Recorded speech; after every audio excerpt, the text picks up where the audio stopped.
আসসালামু আলাইকুম। মইন টেক 404 থেকে মইন বলছি। আশা করছি আজ আপনারা সকলেই ভালো আছেন। থাম্বনেইলে আপনারা অবশ্যই দেখে গেছেন আজকে আমাদের আলোচনার টপিকসটা কি। আজকে একটি খুবই গুরুত্বপূর্ণ টপিক, সেটা হচ্ছে সাম ইফ।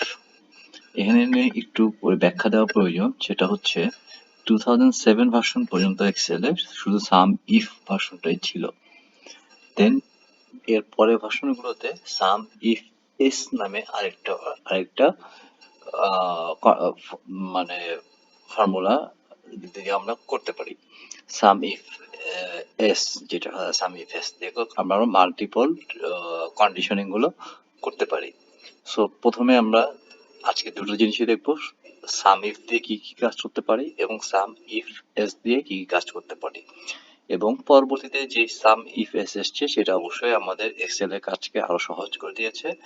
আশা করি আজকের এই ভিডিও থেকে আপনারা বেশ কিছু লার্নিং পাবেন, যা আপনাদের প্রতিনিয়ত কাজে লাগবে। সো আমরা ভিডিওটি শুরু করি। মনে করেন আপনি একজন ব্র্যান্ড এক্সিকিউটিভ বা একজন প্রোডাক্ট এক্সিকিউটিভ। আপনি কিছু প্রোডাক্ট রয়েছে এ বি সি ডি, যেমন এখানে আছে এ বি সি, এই টাইপের কিছু প্রোডাক্ট আছে এবং এই প্রোডাক্ট গুলো বিভিন্ন রিজিয়নে সেল হয়। ঠিক আছে, বিভিন্ন রিজিয়নে সেল হয়, মান্থ ওয়াইজ সেল হয়। তো মান্থ এন্ডে অথবা জুন হাফ ইয়ার পর আপনার দেখতে হলো যে আপনি কোন প্রোডাক্টটা কোন মান্থে সেল স্ট্যাটাসটা কি দেখতে চাচ্ছেন। আপনি মান্থ ওয়াইজ দেখতে যাচ্ছেন, আপনি প্রোডাক্ট ওয়াইজ দেখতে যাচ্ছেন, আপনি রিজিয়ন ওয়াইজ দেখতে যাচ্ছেন। মানে একটা প্রোডাক্ট এক্সিকিউটিভ বা ব্র্যান্ড এক্সিকিউটিভের যতভাবে সেলস অ্যানালাইসিস করা যায় আপনি তা করতে যাচ্ছেন। এই জন্য অনেক সময় দরকার, বাট সাম ইফ এবং সাম ইফ এস দিয়ে আমরা খুব সহজেই কয়েকটা ক্লিকের মাধ্যমে এই কাজগুলো করে ফেলতে পারি। তো শুরু করা যায়। প্রথমে আগে দেখি আমার মান্থলি সেলসটা কত ছিল। ঠিক আছে, আমি আগে মান্থ ওয়াইজ সেলটা দেখতে চাই। জানুয়ারি মাসে আমার প্রোডাক্ট এর মানে জানুয়ারি মাসে আমার সেলস টার্গেটটা, সেলস অ্যাচিভমেন্টটা কেমন ছিল। তাহলে এটা আমার নর্মাল সাম ইফ দিয়ে করতে পারবো। আমি ইকুয়াল টু সাম ইফ দিলাম। দেওয়ার পর যেটা করতে হবে, আমার কি করছি, আমি মান্থ ওয়াইজ সেলটা দেখতে যাচ্ছি। ঠিক আছে, তাহলে আমি মান্থটা কোথায় আছে, এই কলামে আছে, এই কলামটা আমি সিলেক্ট করে ফেললাম। তারপর আমি জানতে চাচ্ছি কোন মান্থে আমার সেলটা দেখতে যাচ্ছি, স্পেসিফিক মান্থটা হচ্ছে জানুয়ারি। সো আমি জানুয়ারিটা ক্লিক করে দিলাম। দেওয়ার পর যেটা হচ্ছে, আমার এখানে বলছে, দেখেন ফর্মুলাতে বলেছে সাম রেঞ্জ। এখন আমার রেঞ্জটা ঠিক করে দিতে হবে। সেলস এর রেঞ্জটা আছে এই কলামে, সো এই কলামটা ঠিক করে দিলাম। ওকে, তো আমি এটা এন্টার দিয়ে দিই। জানুয়ারি মাসে আমার সেল ছিল অনলি 500। ওকে, পেলাম জানুয়ারি, কিন্তু আমার তো দরকার হচ্ছে জুন পর্যন্ত, সরি এখানে মে পর্যন্ত করা আছে। আমি মে পর্যন্ত রাখি আর জুনটা কেটে দিই। মে মাসে পর্যন্তই আছে। তো এখন কি করতে হবে, বা আমাদের নর্মাল টেন্ডেন্সি অনুযায়ী আমরা এটা কি করবো, ড্র্যাগ ডাউন করবো। কিন্তু ড্র্যাগ ডাউন করলে জিনিসটা হবে না, কারণ দেখেন আপনি এখানে ড্র্যাগ ডাউন করলে আপনি এই সেলটা নিচে চলে যাচ্ছে, উপরে আবার দুটা কলামের সেল বাদ পড়ে যাচ্ছে। তো কি করতে হবে, সলিউশনটা কি, সলিউশনটা হচ্ছে কিছুই না, আমাকে উপর যে ফর্মুলাটা লিখেছি মেইন ফর্মুলাটা, সেই ফর্মুলাটায় কিছু জায়গা আমার লক করে দিতে হবে। ঠিক আছে, যেগুলো আমার ভেরিয়েবল না, ফিক্সড, সেগুলোকে আমার, সেই সেলগুলোকে আমার লক করে দিতে হবে। যেমন আমার মান্থের এই রেঞ্জ তো আমার ফিক্সড, এখান থেকে আমি ডাটাটা পাবো। সো আমি এই ডাটার এই অংশটা আমি ফিক্সড করে দেবো। ফিক্সড করার খুব সহজ একটা উপায় হচ্ছে, ল্যাপটপে যদি এই কাজ করে ফাংশন F4 দিলে ডলার চিহ্ন দিয়ে এটা লক হয়ে যাবে। ঠিক আছে, এভাবে কার্সারটা রেখে ফাংশন F4 ডলার লক। ঠিক আছে, এরপর দেখেন আমার জি5 মানে হচ্ছে মান্থটা আমার ফিক্স থাকবে না, মান্থ হচ্ছে আমার ভেরিয়েবল, মান্থ আমার ওঠানামা করবে। সো আমার এটা লক করা দরকার নাই। এরপরে যেটা হচ্ছে আমার সেলস, জি5 যেটা সেটা হচ্ছে আমার সেলস। সো সেলসটা আমার ফিক্স থাকবে, দ্যাটস ওয়াই এটাও আমার লক করতে হবে। Function F4, nothing else. এটা আপনারা চাইলে হাতেও লিখতে পারেন, যেমন ডি এর আগে ডলার চিহ্ন দিতে হবে, 14 এর আগে ডলার চিহ্ন দিলেন, সেলটা ফিক্সড হয়ে গেল। ঠিক আছে, আবার এন্টার দেন, রেজাল্ট সেম থাকবে। বাট এখন আপনি ড্র্যাগ ডাউন করতে পারবেন, এখানে ডবল ক্লিক করেন, চলে আসছে, দেখছেন? এখানে কিন্তু ক্লিক করেন, দেখেন ফেব্রুয়ারি থেকে ফেব্রুয়ারি সবগুলো মিলে গেছে, জানুয়ারি থেকে জানুয়ারি সব মিলে গেছে। ঠিক আছে, এখন এই ডেটা যে ঠিক আছে, ডেটাটা ভেরিফাই করার উপায় কি? একদম সোজা, একদম যেটা হয়েছে কিনা আসলে আমরা দেখবো, টেস্ট করবো, সেটা হচ্ছে সমান সমান দিয়ে আপনারা অল্টার প্লাস প্লাস দেন, অটো সাম চলে আসবে, দিয়ে দেখেন 2560 আপনার সেলস রেভিনিউ ছিল, এখানে হয় কিনা 2560 হয় কিনা, 2560 হয়, চলে আসছে, ম্যাচ করছে, ম্যাচ করেছে অবশ্যই। সো আমার ফর্মুলাটা ঠিক আছে। সো আমি এখন এই যে একটা হ্যাপার যে ডেটা ছিল, ওই ডেটা থেকে মোটামুটি আমি একটা ন্যাশনাল সেলসটা আমি জানতে পারলাম। আমার জানুয়ারি থেকে মে পর্যন্ত আমার সেল ছিল হচ্ছে 2560 টাকা, মান্থ ওয়াইজ সেলস আমার শেষ জানা। এখন আমি জানতে চাই আমার জানুয়ারিতে প্রোডাক্টের কি অবস্থা ছিল। ধরেন আমি এই প্রোডাক্টটা নিয়ে কাজ করব, এই প্রোডাক্টের অবস্থাটা আমি দেখতে চাই। তাহলে আমি এখানে প্রোডাক্টের নামটা আমি শুধু লিখি, জানুয়ারি থেকে মে পর্যন্ত এই প্রোডাক্টটাকে যদি আমরা সিলেক্ট করি আপাতত, তাহলে এটা সবগুলো প্রোডাক্টের ক্ষেত্রেই সম্ভব, সময় যেহেতু কম আমি একটা প্রোডাক্ট দিয়ে করে দেখাচ্ছি এই প্রোডাক্টটার সিচুয়েশন কি ছিল আসলে সারা বছর জুড়ে। তো আমি এখানে কি করব, এই ক্ষেত্রে আমার যেহেতু কন্ডিশন অনেক, সেই ক্ষেত্রে আমি সাম ইফ এস জিনিসটা ইউজ করব। সাম ইফ এস, এটা সুবিধা হলো এখানে অনেকগুলো রেঞ্জ অ্যাড করা যায়, অনেকগুলো কন্ডিশন অ্যাড করা যায়। আমার সাম ইফ এবং সাম ইফ এস এর সাথে পার্থক্য হলো এটাই, সাম ইফ এর কন্ডিশনিং গুলো, রেঞ্জ গুলো খুব অল্প পরিসরে করা যায়, এবং সাম ইফ এস এ অনেক ভাবেই মানে কাস্টমাইজ করে করা যায়। আমরা একটু এক্সাম্পল দেখলে বুঝতে পারবো। যেমন আমি যদি করি, লিখলাম সাম ইফ এস, দেখছেন আসছে। তারপর কি করব, আমার প্রথমেই বসে সাম রেঞ্জ, সাম রেঞ্জ হবে কোথায়, সেলস এর ডাটাটা, সেলস এর ডাটাটা সাম রেঞ্জ। ঠিক আছে, তারপর আমি দেখতে যাচ্ছি কোনটা, মান্থ। মান্থে দেখতে চাইলে আমার চলে আসতে হবে এই কলামে, মান্থটা আমি ফিক্সড করে দিলাম। মান্থটা ফিক্সড করার পর আমি জানতে চাচ্ছি স্পেসিফিক কোন মাস, জানুয়ারি মাস, তাহলে জানুয়ারি মাসটা লক করে দিলাম। জানুয়ারি মাস লক করার পর আমি জানতে চাচ্ছি কি, প্রোডাক্ট ওয়াইজ সেল। এই প্রোডাক্টের সেলটা জানতে হলে আমার কোথেকে ডাটা নিব হবে, এই জায়গা থেকে ডাটাটা নিব। সো এটা আমি ফিক্সড করে দিলাম। করার পর যেটা করতে হবে সেটা হচ্ছে আমি কোন প্রোডাক্টটা দেখতে চাই সেই প্রোডাক্টে ফিক্স করে দিই ফাইনালি। ওকে, এই প্রোডাক্টটাকে আমি দেখতে চাই, তাহলে আমি এখন একটা এন্টার দিয়ে দিব। 200 সেল ছিল আমার, হচ্ছে জানুয়ারি মাসে আমার এই প্রোডাক্টের সেল ছিল 200। দেখেন মিলে কিনা, মিলে জানুয়ারি মাসে। এখন মিলবে কিনা এটা দেখার একটা উপায় ছিল কি, আমি দেখাই দিব পরে, এখনই দেখা দিই।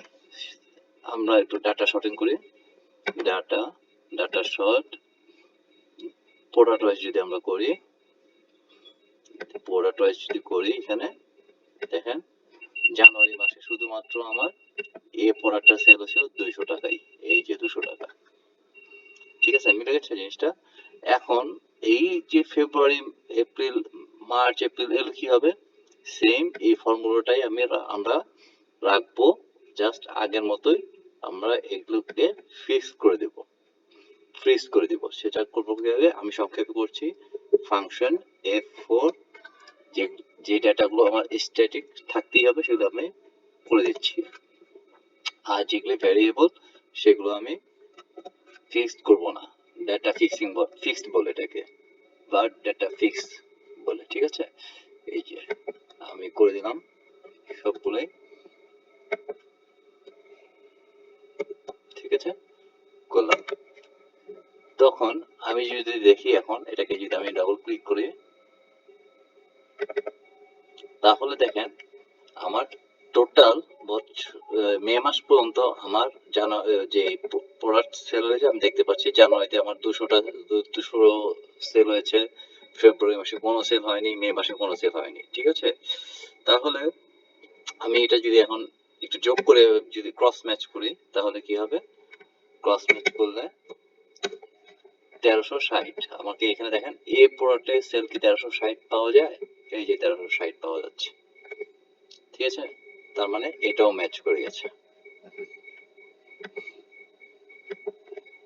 ওকে, এখন আমি দেখতে চাই কোন রিজিয়নে, কোন মাসে, কোন প্রোডাক্ট কোন রিজিয়নে কত সেল হয়েছে।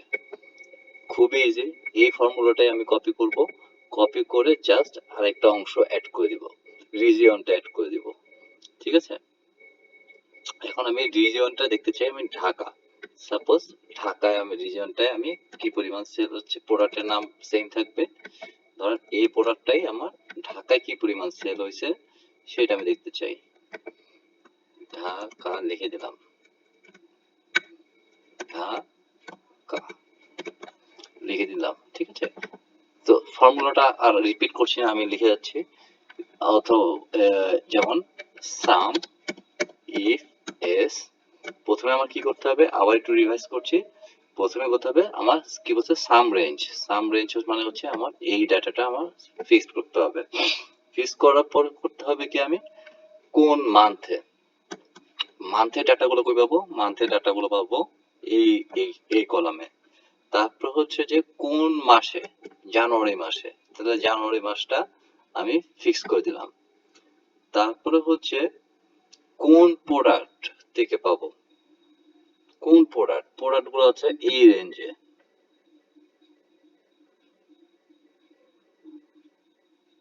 সরি, আমার ফর্মুলা ভুল হচ্ছে, একটু কারেকশন করে দিচ্ছি, সরি। সাম ইফ, প্রথমে আমার সেলস রেঞ্জটা নিতে হবে, সেলস রেঞ্জটা নিলাম, নেওয়ার পর কমা দিয়ে আমি নিলাম মান্থ, মান্থটা আমার নিতে হবে, কোন মাস থেকে আমি যাচ্ছি, এই মান্থের রিপোর্টটা এখানে আছে। এরপর দিলাম কমা, কমা দেওয়ার পর যেটা হবে, আমি ফিক্সড মাস, যেটা আমি কোন মাসে জানতে চাচ্ছি, জানুয়ারি মাসেরটা জানতে চাচ্ছি, এটা আমি ফিক্সড করে দিলাম। তারপরে হচ্ছে কি চাচ্ছি, প্রোডাক্ট দেখতে যাচ্ছি, প্রোডাক্টের কলামটা ফিক্সড করে দিচ্ছি। দেন চাচ্ছি স্পেসিফিক প্রোডাক্ট, এই প্রোডাক্টটা দেখতে যাচ্ছি, তাই না, এই প্রোডাক্টটা দেখতে যাচ্ছি। তারপর যাচ্ছি আমি রিজিয়ন ওয়াইজ, রিজিয়নের ডেটা, তাহলে এই রিজিয়নের এটা আমি ক্লিক করে দিলাম। স্পেসিফিক রিজিয়ন ঢাকা ফিক্সড করে দিলাম, এন্টার দিলাম। ঢাকায় আমার জানুয়ারিতে কোনো প্রোডাক্ট, এই প্রোডাক্ট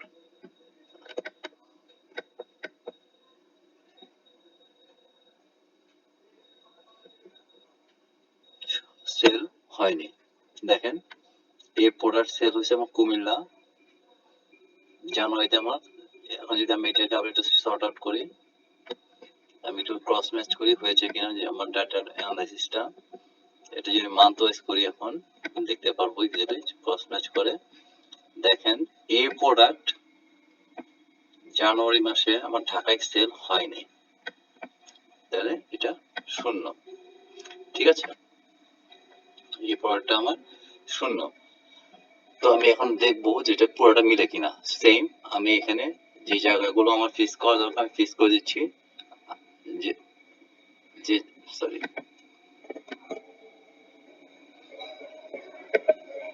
যে জায়গাগুলো আমার ফিক্স করা দরকার আমি ফিক্স করে দিচ্ছি, যেন আমি এটাকে ক্রস ম্যাচ করতে পারি।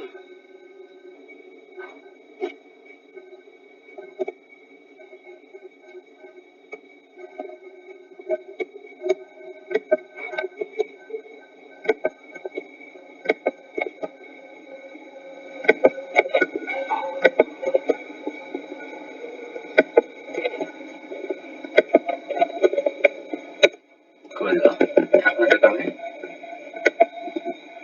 ড্র্যাগ ডাউন করি।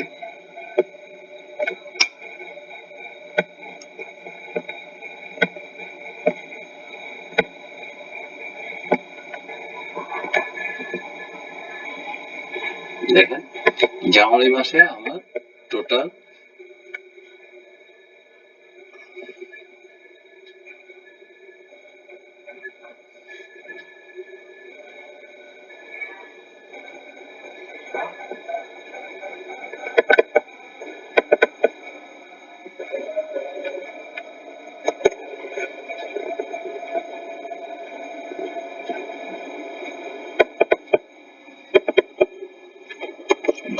একমাত্র আমার মার্চ মাসে 300 প্রোডাক্ট সেল হয়েছে। দেখি মার্চ মাসে আমার 300 প্রোডাক্ট ঢাকায় এই প্রোডাক্টটা সেল হয়েছে, এই যে দেখেন, দেখছেন? তার মানে ঢাকায় আর কোনো সেল হয় নাই। ক্লিয়ার? ডেটাটা ক্লিয়ার? দেখেন আপনি এখান থেকে ম্যানুয়ালি আমরা চেক করি যে ডেটা কম, দেখেন ঢাকায় একমাত্র মার্চ মাসে 300 প্রোডাক্ট সেল হয়েছে। মার্চ মাসে আর কখনোই এই 4-5 মাসের মধ্যে ঢাকায় এই প্রোডাক্ট সেল হয় নাই। ঢাকায় যেখানে দেখবেন, ঢাকায় দেখেন বি প্রোডাক্ট সেল হয়েছে, অন্য বি প্রোডাক্ট সেল হয়েছে জানুয়ারি মাসে, কিন্তু এই প্রোডাক্টটা সেল হয় নাই। আশা করি আপনারা সাম ইফ এবং সাম ইফ এস নিয়ে যে মজার ব্যাপারটা সেটা বুঝতে পেরেছেন এবং আপনারা নির্দিষ্ট কর্মক্ষেত্রে ইউজ করবেন। আশা করি আপনাদের কাজে লাগবে। ভিডিওটি ভালো লাগলে এটা লাইক দিবেন, সাবস্ক্রাইব করবেন এবং ভবিষ্যতের ভিডিওগুলোতে আমার পাশে থাকবেন। আল্লাহ হাফেজ, সালাম আলাইকুম।